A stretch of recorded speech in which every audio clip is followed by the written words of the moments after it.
When I see a patient at the OHSU Spine Center and I want to make a diagnosis, it all starts with their story. What is it that may have led to their pain? What seems to make it worse in the course of a day and what makes it better? And what kind of treatments have they already tried to have an effect on the pain, and what were those effects? And the next thing I'm going to do is a good detailed physical examination. But the physical examination is really important to find out what's causing the pain and what their current status is. More often than not, I can come up with a pretty good idea about what's causing the back pain and what sort of treatments might be available to help with it. The most likely reason for someone to have a sudden onset of back pain is muscular. They're doing their own activities, they feel a pull in their back, and that may be very sore for a couple of days or a couple of weeks.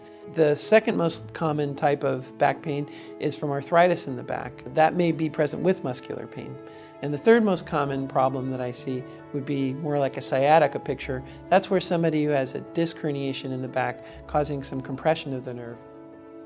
We can tell it's a dangerous problem if somebody's starting to have weakness, if they're losing sensation in their extremities, or if they're having incontinence.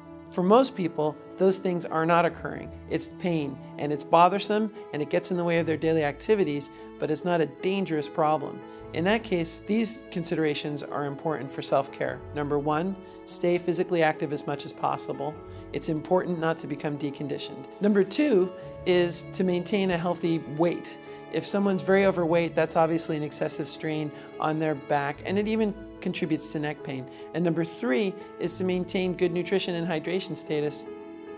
The advantage for a patient coming to the OHSU Spine Center is that we have 4 disciplines working together. When I'm in clinic, I'm there with a neurosurgeon and an orthopedic surgeon, and we spend a lot of the day talking about ideas, patients, reviewing scans together.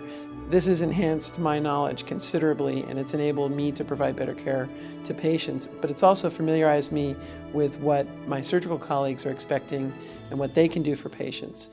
I love to be able to help people who are struggling with pain to be able to be more functional and help them achieve their goals. That's the most rewarding part of the job.